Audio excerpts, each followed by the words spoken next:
Hello friends, welcome to government and private job updates all over इंडियामध्ये. तर friends, आपण बघू शकता इथे एक प्रेस नोट पब्लिश करण्यात आलेली आहे. शिक्षक भरती 2022 संदर्भात ही प्रेस नोट असणार आहे. आजची दिनांक देखील आपण इथे बघू शकता 30/1/2024 अशी देण्यात आलेली आहे. इथे दिलेलं आहे पवित्र प्रणालीमार्फत शिक्षण सेवक शिक्षक पदभरती सन 2022 या संदर्भातली एक प्रेस नोट दिलेली आहे. आपण बघून घेऊया इथे आपल्याला प्रेस नोटमध्ये काय काय विषय इथे मांडण्यात आलेले आहे किंवा माहिती देण्यात आलेली आहे. तर चला बघूया आपण.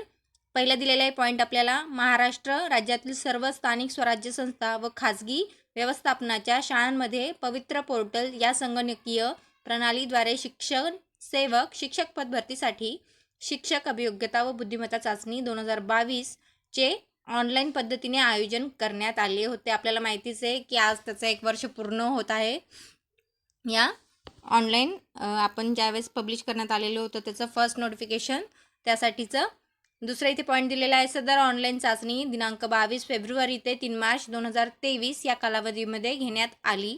या चाचणीसाठी एकूण 2,39,730 उमेदवारांनी नोंदणी केली होती. त्यापैकी 2,16,443 उमेदवार चाचणीस प्रविष्ट झाले होते.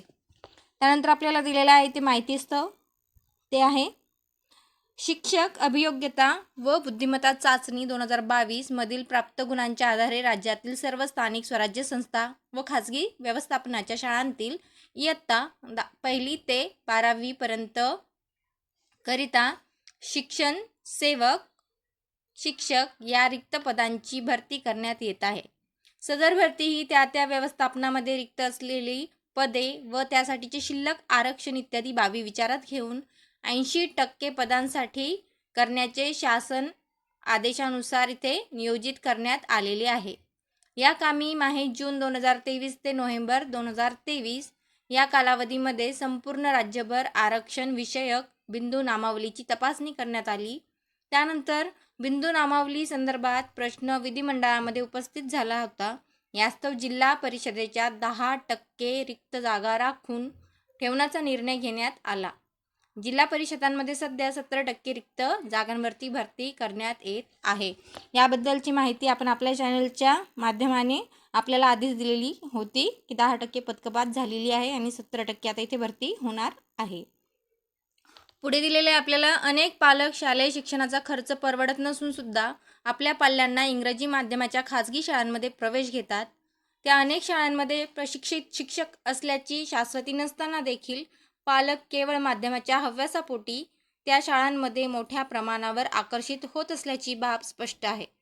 या बाबीचा विचार करून ज्यांना अशा शाळांमध्ये प्रवेश घेणे शक्य नाही, अशा अल्प उत्पन्न गटातील व ग्रामीण भागातील पालकांना देखील आपल्या पाल्यांना इंग्रजी माध्यमातून शिक्षण देण्याची इच्छा असल्यास एक सक्षम पर्याय जिल्हा परिषदेच्या शाळांच्या रूपाने तयार करण्याच्या दृष्टीने शासनाने स्थानिक स्वराज्य संस्थांच्या शाळांमधून इंग्रजी माध्यमातून शिक्षण देण्याचे धोरण 2004 सालापासून सतत अंगीकारलेले आहे. अर्थात इंग्रजी माध्यमातून शिक्षण देणाऱ्या या शाळांचे प्रमाण अत्यल्प असून बहुतांश शाळा या मराठीतूनच शिक्षण देणाऱ्या आहेत. ही बाब सुद्धा लक्षात घेणे आवश्यक आहे. या शाळांमध्ये शिक्षक नियुक्त करीत असताना ते शिक्षक गुणवत्तावान असावेत, जेणेकरून त्या विद्यार्थ्यांना चांगले शिक्षण मिळेल या हेतूने इंग्रजी माध्यमाचे शिक्षक या बाबीची व्याप्ती सुनिश्चित करण्याच्या दृष्टीने शासनाने दिनांक 13/10/2023 रोजी शासन निर्णय निर्गमित केला आहे. आज मितीस जिल्हा परिषदेच्या आस्थापनेवर शिक्षकांची 2,14,000 इतकी पदे मंजूर आहेत. त्यापैकी सध्या इंग्रजी माध्यमाच्या संदर्भात काही कार्यवाही होत असलेली सेमी इंग्रजी व साधन व्यक्ती मिळून 5% पेक्षाही कमी आहेत, अशी यांनी आपल्याला माहिती दिलेली आहे. राज्यातील बिगर इंग्रजी माध्यमातील विद्यार्थ्यांना इंग्रजी या भाषेबाबत भविष्यात अडचण निर्माण होऊ नयेत या दृष्टीने दिनांक 10/2/2004 व 22/11/2007 च्या शासन निर्णयान्वये बिगर इंग्रजी माध्यमाच्या शाळांमध्ये गणित व विज्ञान हे विषय ऐच्छिक स्वरूपात इंग्रजी माध्यमातून शिकविण्यास परवानगी देण्यात आली होती. तसेच शासन निर्णय 2/6/2008, 22/7/2010 नुसार स्थानिक स्वराज्य संस्थांच्या शाळांमध्ये 20% राखीव जागा इंग्रजी माध्यमातील उमेदवारांसाठी राखीव ठेवण्यात आल्या होत्या.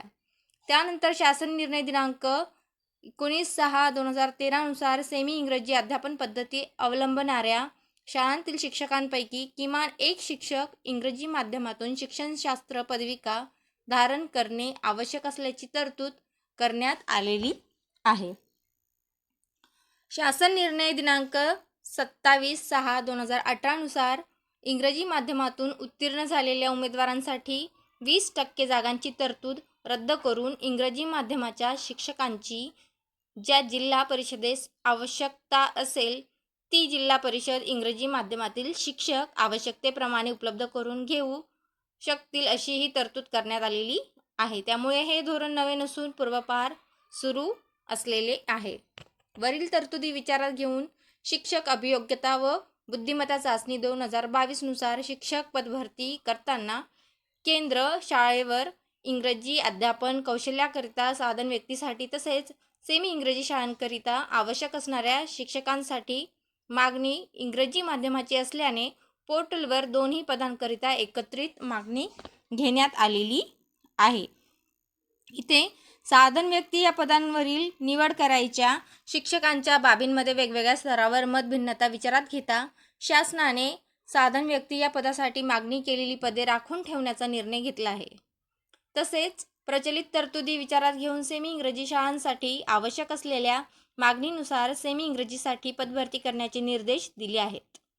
तसेच या पदावर नियुक्ती मिळालेल्या उमेदवारांसाठी कौशल्य तपासणी परीक्षेची तरतूद करण्यात आली आहे. अशा प्रकारच्या नियुक्ती पश्चात परीक्षा अनेक विभागांमध्ये घेण्यात येतात व ही नवीन प्रक्रिया नाही असं आपल्याला एकदम एक्सप्लेन करून सांगितलेले आहे साधन व्यक्तीबद्दल आणि इंग्रजी माध्यम याबद्दल पदांबद्दलचं. पुढे आपल्याला दिलेलं आहे की शासन पत्र दिनांक 25/1/2024 नुसार शिक्षण आयुक्तालयाचे पत्र दिनांक 28/1/2024 नुसार सर्व मुख्य कार्यकारी अधिकारी यांना शासन पत्रात नमूद केल्यानुसार साधन व्यक्तीसाठी पदे राखून ठेवणे तसेच सेमी इंग्रजीसाठी मागणीनुसार पदे उपलब्ध करून देणे बाबत निर्देश दिले आहेत. त्यानुसार मुख्य कार्यकारी अधिकारी यांचे स्तरावर कार्यवाही ही देखील सुरू आहे. त्यानंतर आपल्याला दिलेले आहे की शासनाने समिती गठीत करून या समितीच्या शिफारसीनुसार साधन व्यक्तीच्या पदांबाबत समितीच्या अहवालानंतर कार्यवाही करण्यात येणार आहे. एकंदरीत या भरती प्रक्रियेमध्ये माध्यम बिंदू नामावली अथवा विषय या सर्वच विषयांबाबत एकमेकांविरुद्ध विरोधाभास मागण्या प्रशासनाकडे वारंवार सादर होत आहेत. प्रत्येक घटकास केवळ एक स्वतःच्याच मागणीची पूर्तता व्हावी असे वाटत असल्याने शासन व प्रशासन अशा मागण्या परस्पर विरोधी असल्याने त्यांची पूर्तता करू शकत नाही. प्रचलित शासन निर्णय व शासनाचे विविध विषयांवरचे धोरण यांचे तंतोतंत पालन करून ही भरती प्रक्रिया राबवली जात आहे. अद्यापही उमेदवारांकडून सोशल मीडियाच्या माध्यमातून विविध प्रकारच्या मागण्यांचे संदेश वेगवेगळ्या स्तरावर प्राप्त होत आहेत. त्यामुळे अशा संदेशांची उत्तरे देण्यास मर्यादा आहेत. या उपरही वेळोवेळी उमेदवारांनी उपस्थित केलेल्या शंकांचे समाधान शिक्षण आयुक्त, शिक्षण सहसंचालक, शिक्षण उपसंचालक व प्रशासनाकडून करण्यात आलेले आहे. कायदेशीर तरतुदी व प्रशासकीय कार्यपद्धती समजून न घेता काही घटक या संपूर्ण बाबत समाज माध्यमांवर अर्धवट माहिती अथवा जाणीवपूर्वक खोडसाळ माहिती प्रसारित करून अभियोग्यताधारकांना संभ्रमित करत असल्याचे दिसून आलेले आहे. याबाबत सर्व शासन निर्णय शालेय शिक्षण विभागाच्या संकेतस्थळावर उपलब्ध असून त्याद्वारे सर्वांनी एकूण प्रक्रियेबाबत माहिती करून घेतल्यास गुणवत्ताधारक अभियोग्यताधारक या अपप्रचारास बळी पडणार नाही. पदभरतीबाबत उमेदवारांना याद्वारे आवाहन करण्यात येते की पवित्र पदभरतीशी संबंधित आलेले म्हणणे, मागणी इत्यादी बाबी एज्युपवित्र 2022 म्हणजे 2022@gmail.com या ईमेलवर पाठवावी जेणेकरून त्याची योग्य ती दखल घेतली जाईल. इन शॉर्टमध्ये जर तुम्हाला काही क्वेरी असेल किंवा तुम्हाला काही अडचण असेल, तुम्हाला एखाद्या गोष्टीबद्दल माहिती नसेल तर तुम्ही या ईमेलवर मेल करू शकता जेणेकरून तुमची ती काही प्रॉब्लेम असेल ती सोडवल्या जाईल, त्याची दखल घेतल्या जाईल किंवा तुम्हाला काही त्यात सूचना द्यायच्या असेल ते देखील तुम्ही यावर पाठवू शकतात आणि आपल्याला एक प्रॉपरपणे ते एक्सप्लेन करून सांगितलेले आहे प्रेस नोटद्वारे की जशी शासन निर्णय आहे, सगळी माहिती आहे ती आपण नीट एखाद्या वेळेस वाचत नसू. या प्रेस नोटमध्ये एकूण एक बाब इथे आपल्याला एक्सप्लेन करून सांगितलेली आहे पूर्णपणे त्यांनी. तर आपण अवलोकन करावे त्याचे आणि आपल्याला काही अडचण असल्यास किंवा आपल्याला काही माहिती नसल्यास टेलिग्राम ग्रुप किंवा व्हॉट्सॲप ग्रुप किंवा यूट्यूब चॅनल्स वगैरे याच्या थ्रू न जाता जे प्रॉपर प्रेस नोटमध्ये सांगितल्याप्रमाणे जे प्रॉपर आपले GRs आहे किंवा पत्रके आहेत ती ज्या संकेतस्थळावर उपलब्ध आहेत ती व्यवस्थित स्वतः अभ्यास करून वाचावी. कुणी म्हणेल म्हणून आपण त्यावर विश्वास ठेवू नये, जेणेकरून आपल्याला अशा अडचणी येणार नाही किंवा आपण चुकीच्या गोष्टीला इथे प्रोत्साहन देणार नाहीत. तर फ्रेंड्स, आजची ही प्रेस नोटची माहिती होती ती आपल्याला मी इथे व्यवस्थित सांगितलेली आहे, वाचून दाखवलेली आहे. तर तुम्हाला हा व्हिडिओ जर चांगला वाटला असेल तर प्लीज लाईक शेअर सबस्क्राईब नक्कीच कराल आणि ह्या व्हिडिओला पाहिल्याबद्दल धन्यवाद.